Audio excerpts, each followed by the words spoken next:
There is no question today that not only top Grandmasters, but even lower-titled International Masters and FIDE Masters rely heavily on technology like computers and chess engines.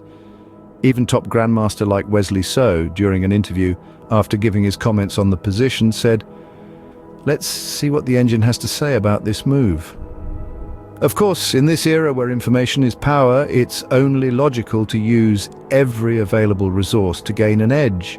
You can find out what your opponent likes to play, their opening preference, the latest games they played by looking at chess databases.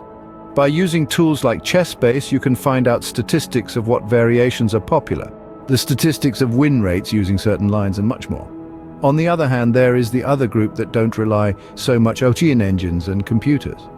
Normally, one would think this would apply to the older generation of players that just don't like turning the computer on to study or prepare. They prefer the traditional approach. They believe in the power of intuition, experience, and human intelligence.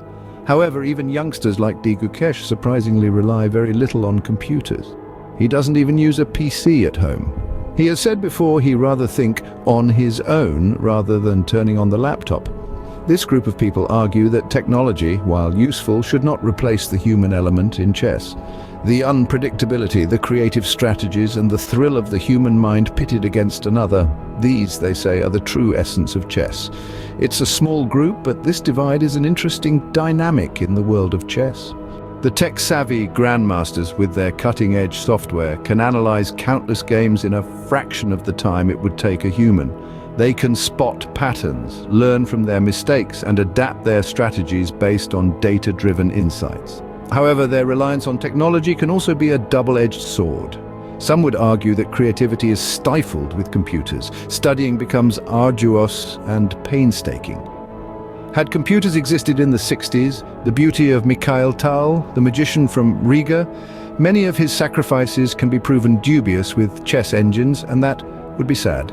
Computers are here to stay and be part of any Grandmaster tool, but people like Gukesh shows that great successes can be achieved without relying too much on them too. It may even be harder improving one's chess without computers, but in the long run, the benefits and rewards may be higher. Technology is valuable, but let's not let it rule our own creativity. As in most situations, the middle ground may be the best. Don't turn on the engine the first thing you do when analyzing the position. Analyze by hand, first using your own brain.